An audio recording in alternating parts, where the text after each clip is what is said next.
At age 37, LeBron is still considered an elite basketball player. And at his age, more susceptible to injuries. We're starting to see that this year. He's almost looking his age, but his impact on the game is still the same. And on Saturday, LeBron went out and scored 56, and the Lakers went over the Warriors. More importantly, the win snaps a 4-game losing streak for the Lakers. LA can use any wins they can get right now.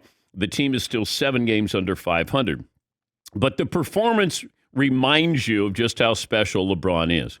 He's averaging over 29 points per game. That puts him right behind Joel Embiid for the NBA scoring title. And LeBron's ridiculous night made him just the 4th player ever to score at least 50 points past the age of 37. LeBron's greatness is nothing new. He's been doing this for almost 20 years now. That's just not normal.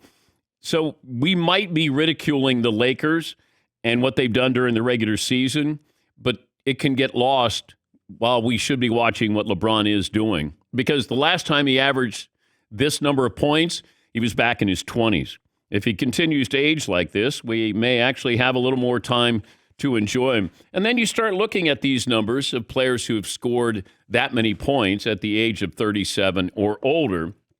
Kobe ruined it for everybody because he put up 60 in his last game. That's 1,346 games. LeBron has played in 1,356 games when he scored his 56th point last Saturday night. But these are regular season games. If I tack on about 280 more playoff games, so just let that sink in. That's 3.5 seasons of basketball, high-end basketball, where he's playing 40 minutes a game. Like this is such an anomaly. I got to see Kareem at the latter part of his career, Karl Malone at the latter part of his career. And while they were still formidable presence there, what LeBron is doing, he may lead the league in scoring at the age of 37. This is incredible what he's been able to do. On that list of players who scored over 50 at the age of 37, you have Kobe, you have LeBron. Jamal Crawford sneaks in there. LeBron again, Kareem, Dirk Nowitzki, Karl Malone, LeBron again, and our good buddy Reggie Miller. Well, I think when you factor in the playoff games, that's what makes this even more incredible because and LeBron is really sensitive about being labeled a scorer. And he said this before, or not being labeled a scorer, because I never looked at him as a great shooter. He's a scorer. But when he first came into the league, and, the book on LeBron was you can give him the outside shot. Don't let him, run downhill, dribble downhill because he's going to score on you. But he's going to always set up his teammates. And watching him once in high school where it was Gulliver and the Lilliputians. So his team, it was him, and then he had a bunch of guys who looked like they're about 5'8", 5'9". LeBron would defer to them. He would find the open man. I always found that remarkable because he could have scored 50 points every single night, maybe even more. But he got everybody involved and came in with that mindset of getting everybody involved. When Michael Jordan came into the league, Mike was about being a highlight film. Bulls weren't very good, and he was going to score. And then eventually he kind of had a coming to Jesus meeting with the front office, Doug Collins, his head coach. Is this what you want to be? And he wanted to be a winner. He wanted to be great. LeBron came in, and nobody's lived up to the hype more than LeBron has. Now, some of that's self-hype, but still, what he's doing, how he's doing it, and with a depleted roster, it's remarkable stuff. Yes, Paulie. I was just thinking about this. Wouldn't not qualifying LeBron as one of the great scorers of all time actually be a compliment? Like the rest of his game is so good, passing, rebounding, defense, that you wouldn't pigeonhole him to scorer. You're basically, by omission, you're complimenting him. Like he's not at all one thing. Here's LeBron after scoring 56 points. Our guys were following me off the floor tonight, going into the locker room, asked me how does it feel to score 56. I said, right now I don't give a damn about the 56. I'm just happy we got a win. Now, I do think he cares about it. I do think he really cares about getting Karl Malone. He's a little over 200 points behind Karl Malone. I don't know if NBA players would really say, how's it feel to get 56? Maybe they did, but that feels like maybe a little writer's embellishment there on LeBron's part. What was that like, Yeah, LeBron? yeah. I'm going to guess most of these guys, if you're in the NBA, you probably had nights in high school maybe that you put up a lot of points, but I don't know if somebody went, wow, what's it like to get 56?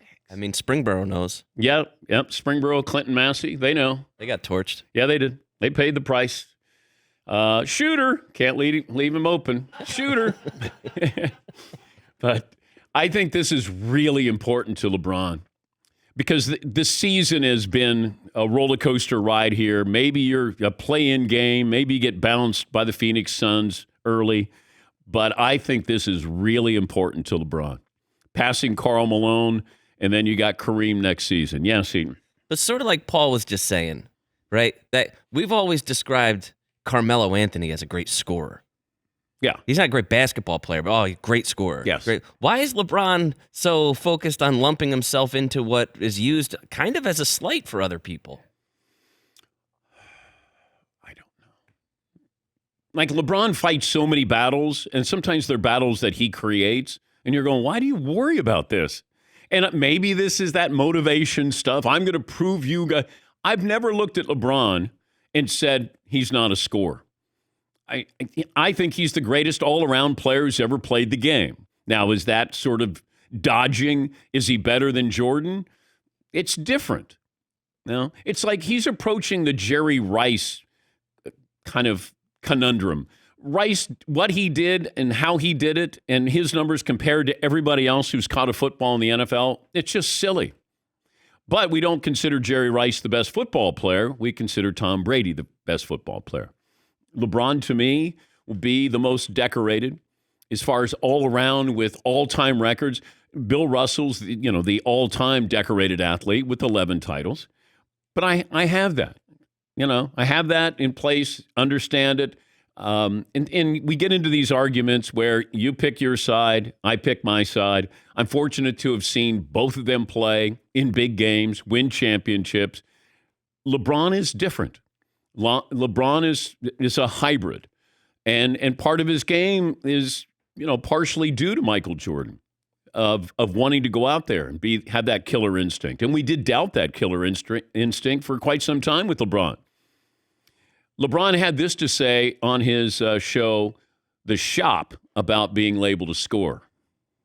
The crazy thing is, I'm not like a natural scorer.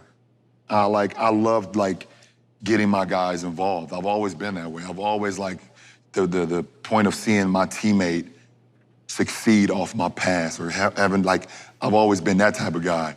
And to sit at the top of the food chain and the most points scored in the history of the game is it's weird to me. They don't ever call me. When they talk about the best scorers of all time, they never mention my name. Did that piss you off? Yeah, it pissed me off. Maybe this is just motivation because I would view it as a compliment. You're more than just that. Kareem was more than just that, but we did focus on that. Karl Malone was a great scorer. Now, you could say he was probably all NBA defense a few times as well and a good rebounder. But LeBron is different. You're not a scorer. You're just an unbelievable player and maybe the greatest player who's ever played. But he gets caught up sometimes in his own little world, in his own little wars and battles. And I don't know, it does a disservice to what he's accomplished. And I'm a big LeBron proponent, as you know, listening to this program. But I just think he gets involved in everything. You don't have to get involved in everything. Or he could just say, you know what? I hope they view me as a great all-around player because that's who I am. That's when I came into the league, that's what I wanted to be. And when I leave, that's what I want them to remember. That guy cared about winning, making his teammates better, and if you need baskets, he could get baskets as well as anybody who's ever played. But he's not a shooter, and I don't look at him as a scorer. I just look at him as maybe the greatest player who ever played. I'd rather have that than somebody going, man, you're one of the great scorers of all. If you said, LeBron, one of the great scorers of all time, he'd probably go, Well, what about my all-around game? Like, you can't win in a situation like this. Yeah, Paul. More importantly, the Lakers won one in a row. Yeah. Don't want to bury the lead No, on that. Big I know. win.